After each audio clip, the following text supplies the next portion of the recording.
Hello, everyone. This is the Week 7 discussion review. Just a few of the things that were written on last week's topic, digital surveillance. Julian said, I have come to a similar conclusion. To me, there is very little difference between a nosy neighbor or a law enforcement official observing your activities in public and cameras being deployed to do the same exact thing. The only real difference I see is with the efficiency and scale that the use of CCTV provides. My ethical concern with CCTV is if it's used in ways that could never be replicated by human beings or used to circumvent existing laws. And there was an exchange response from Anthony to Julian's remark.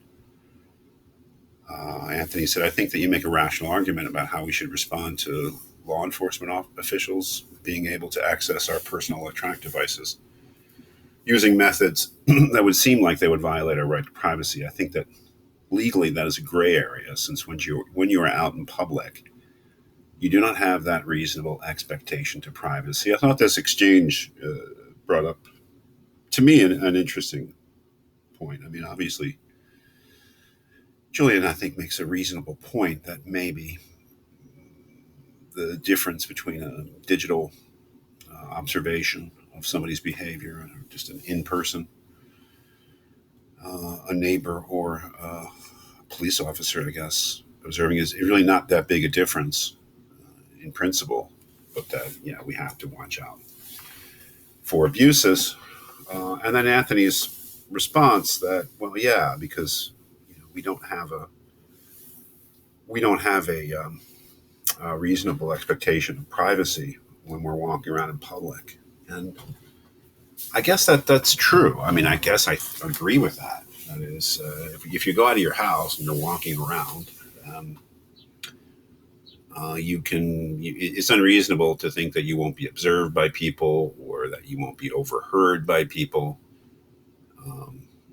And so, yeah, that's a reality. But I think that if, it is a gray area. I don't think just legally, it's a gray area psychologically.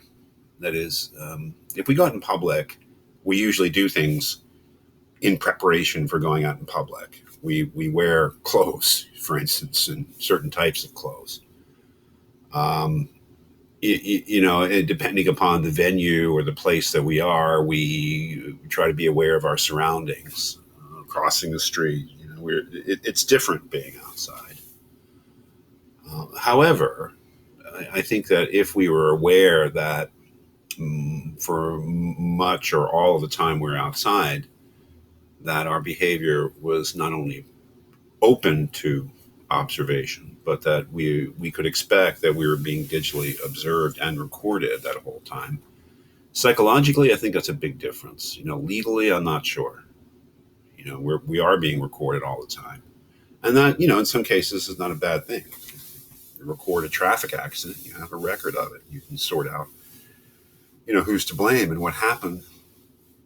If somebody commits a crime, and you have a picture of them, that's a good thing because maybe you can track down a criminal.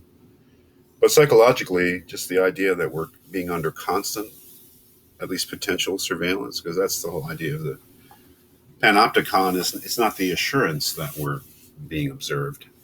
It's the possibility, the perpetual, constant possibility that we might be, and that this will have an effect on our behavior. I guess it would be if I were to change my behavior, my normal outdoor behaviors, because I suspected that I was being, in this sort of surreptitious way observed by cameras or other means, then I don't know. I think that would be, I don't know how to characterize the difference, but it would certainly be a psychological one.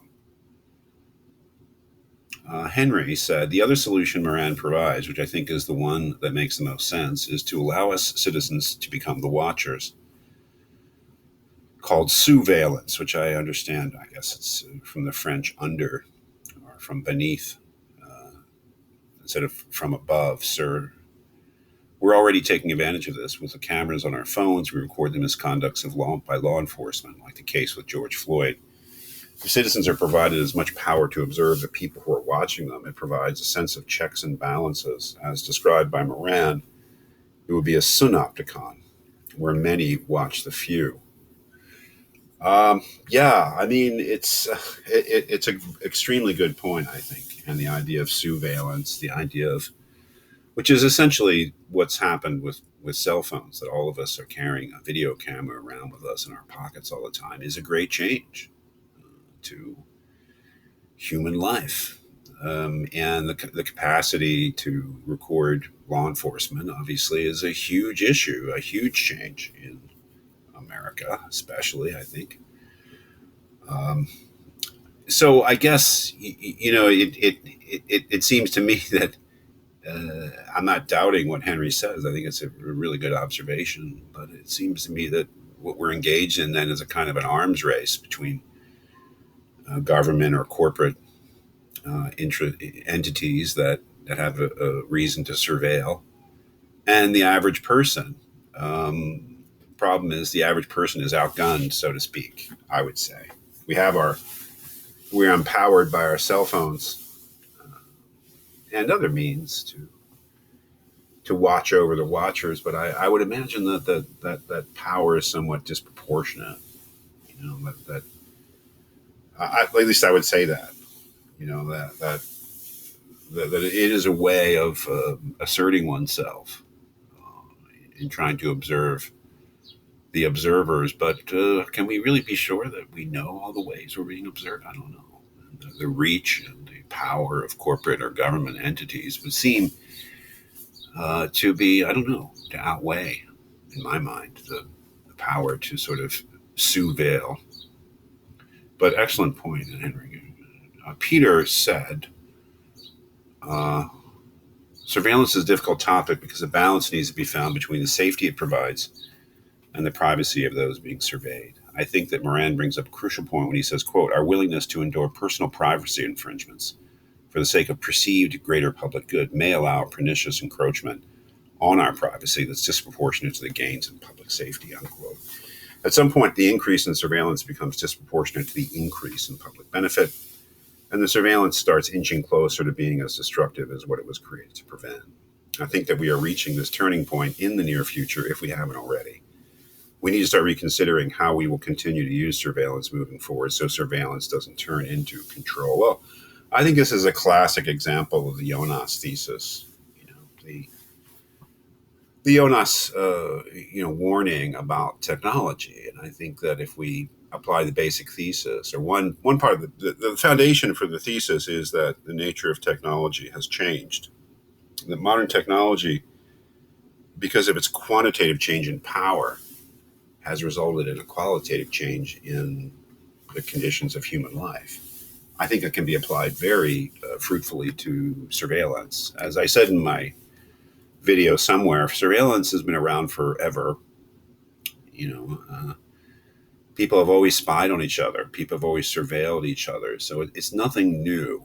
But with digital technology and other forms of modern technology, it has grown in power to a point where it's gone far beyond in its reach and depth what a Caesar or an emperor or a dictator or anybody in the pre-modern world could even imagine. And so, the other part of the Jonas thesis is if these technological innovations are so powerful and long lasting, but let's just say these deep changes, that it's very fateful to implement them, and it may be very difficult to unimplement them. It as the man said, who was an electrician, he had put a 100,000 screws in. He had screwed in 100,000 screws.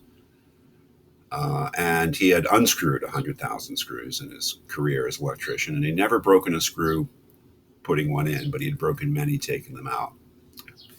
I always love that because it's just easier to implement something perhaps than to unimplement that, for various reasons. So it's a very fateful step. And if it turns out to be a bad step, it may be difficult to undo it. Finally, there was this exchange between Gian and Alex. Gian said, this week's theme of digital surveillance is extremely interesting as it brings up a concern about our privacy. As mentioned in the lecture, your Google tracks your movement throughout the year 2019, giving you a report of what you did and where you went that year. This is a reference, I guess, to my video, my my shock at finding that Google had a complete record of where I'd been in 2019. I find this feature of Google very cool. So do I, actually. This feature is like having a personal proxy that tracks your every movement and shows you the cool things that you did without ever paying for it. Yes, it's amazing that this is a free service that is available to us all. I guess some people would say free is just a second. Just stop for a second. So yeah, I would say it is cool. It's amazing, almost magic, from the point of view of somebody who comes from what I would call the pre-digital world myself. That Alex, though, responded by saying, I agree that the feature is rather cool, but I think the concern, as was also mentioned in the lecture, was what else these companies might be doing with this data. And if you trust these companies to only use the data ethically. Since companies are primarily oriented towards profit, they presumably use the data they have at their disposure towards the same ends. What did you mean? You didn't mean disposure.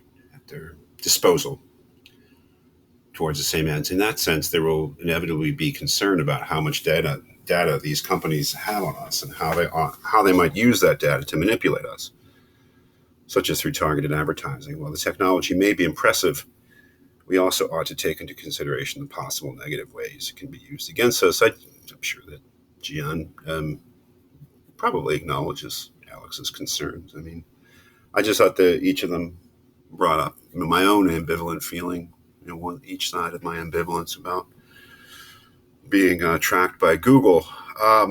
Yes, Google's knowledge of me is very granular, as they say. I mean, Google has a complete profile of me in terms of my habits, in terms of where I go, where I shop, how often I travel and where I go and what I buy, basically. There's a complete record. If you combine Google's tracking of me with my credit card purchases, then they know, all these sort of, yes. And it's quite a shock. I almost universally use ad block when I use the internet. But on those occasions where, like, I'm using my phone, I don't know how to do it on my phone. The shock of seeing a targeted ad, and sometimes a very specific, like, gosh, how did they know that? It's a very sort of esoteric or weird interest I had, like in a certain book or topic, something I'm really kind of startling, kind of targeted advertising. But I guess my fear is that if there exists a record of my movements for the past several years, which is day by day, minute by minute, and the potential for abuse of that is just amazing. I mean, we always have to worry obviously, about corporate surveillance, and I think we take it for granted that corporations are trying to surveil us because that means money. The more they know about us.